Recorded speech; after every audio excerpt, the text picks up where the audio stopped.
과학이 왜 중요하냐? 사실 과학 별로 안 중요해요. 저 전자레인지로 막 뭘 익히면 그 영양소가 파괴되고 발암물질이 생긴데 얼마나 불편해요. 저선 전자레인지 사용하지 못하잖아요.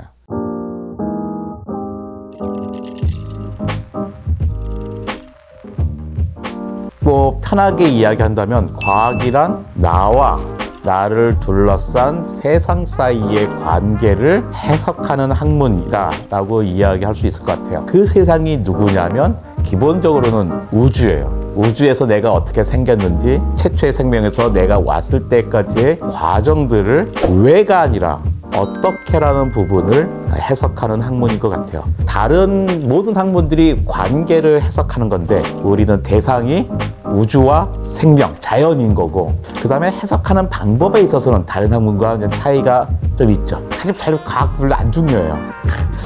여러분 나는 과학과 관심 없어 해도 다 잘 사시잖아요. 마찬가지예요. 난 철학과 관계 없어 해도 다 잘 사십니다. 음악과 난 관계없어도 잘 살아요. 그런데 내가 느낄 뿐이지 실제로는 그 관계를 맺고 살죠. 우리는 하루도 음악을 안 듣고 사는 사람이 없고 경제나 사회적인 관계에서 벗어나 있지도 않아요. 과학적인 관계에서 벗어나 있지 않죠. 내가 관심이 없다고 해서 내가 거기에 속해 있는 건 아니거든요. 알고 관계를 맺는 것과 모르고 관계를 맺는 건 다른 거잖아요. 내가 음악도 알고 들으면 훨씬 더 풍성하게 들을 수 있는 것처럼, 즐길 수 있는 것처럼 내가 이 세상을 살아갈 때도 과학을 좀 알고 접하면 훨씬 더 풍성하게 살 수 있죠. 두려움이 없는 거예요. 뭐 4차 산업혁명이라든지 여러 가지 얘기가 나오는데 불안하고 내가 어디까지 알아야 되는지 잘 모르겠어요. 전체적인 과학의 그림을 그리고 나면 내가 아는 부분은 이런 거고 모르는 부분이 이만큼인데, 모르는 부분 중에서 내가 좀 관심이 있고 알아야 될 것 같은 게 이거고 나머지는 내가 몰라도 될 것 같아 라는 식의 영역을 정할 수 있으면 훨씬 더 편하게 살 수 있죠. 어떤 사람들이 이런 얘기 하잖아요. 전자레인지.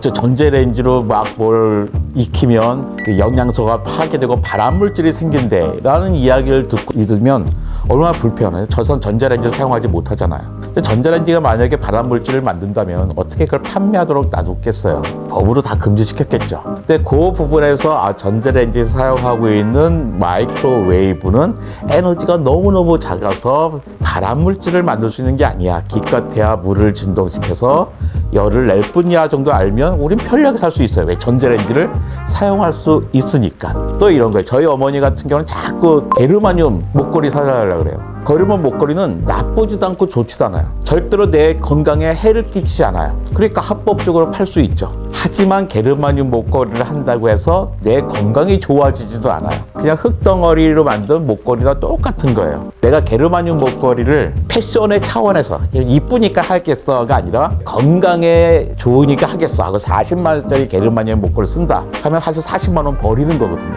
과학을 조금 더 알면 내가 안전하면서 살 수 있고 안심하고 살 수 있고 내 돈과 마찬가지로 세금을 절약할 수 있겠죠. 돈이란 부분은 상당히 중요한 부분이잖아요. 과학만큼은 최소한 정도의 상식 차원에서도 가질 필요가 있죠.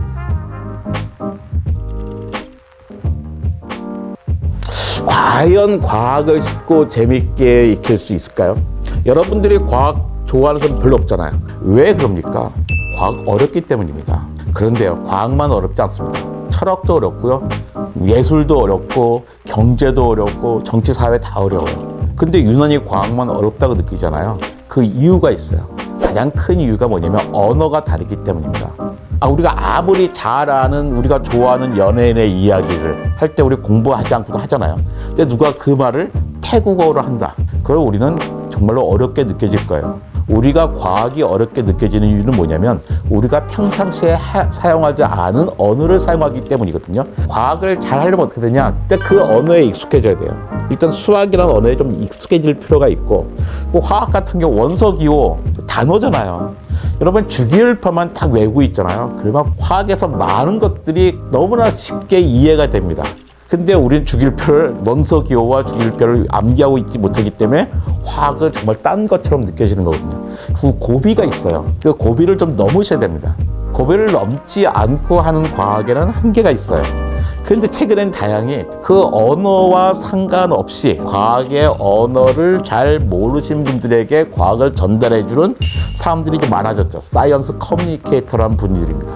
저도 스스로가 이제 사이언스 커뮤니케이터라고 생각하고 있어요.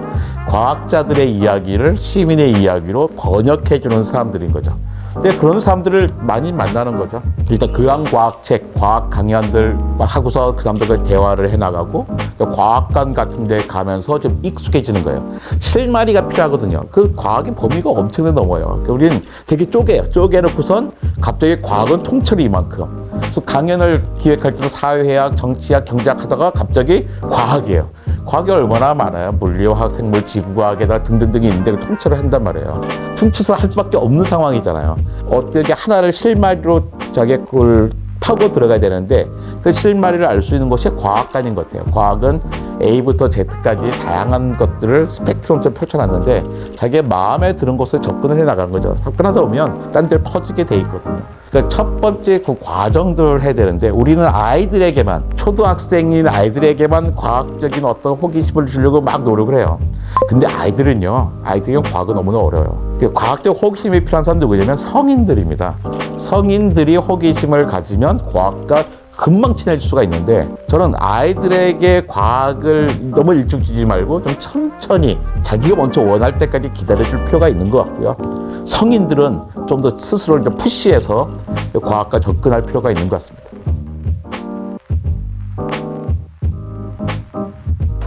과학적 삶의 태도라는 게 일단 의심과 질문입니다.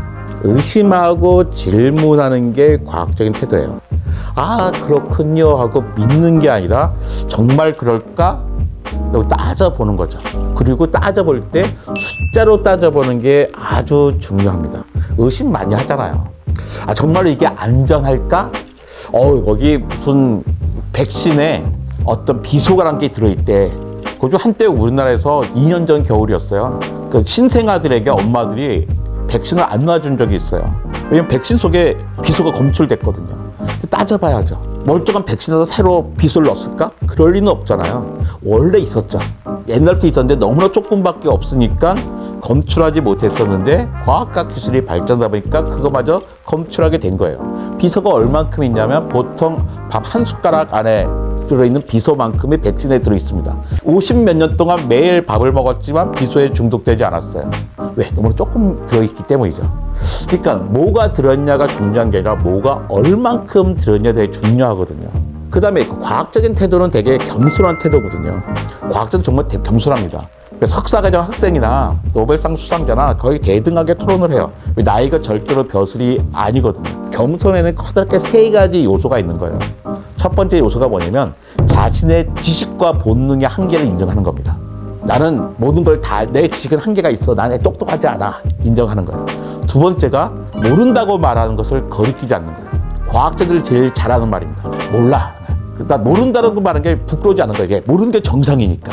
세 번째가 새로운 사실이 밝혀지면 기존에 가졌던 생각을 기꺼이 바꾸는 겁니다. 이거 쉽지 않습니다. 내가 평생 가졌던 생각, 내가 존경했던 선생님이 만든 이론이 있었는데 새로운 증거가 있어? 버려야 되는 거예요. 그러니까 내가 과학적으로 태도를 갖는다는 것은 겸손한 태도를 갖는 건데 이거면 적어도 내가 과학을 잘 모른다 할지라도 과학적인 태도로 살아간다고 말할 수 있을 겁니다.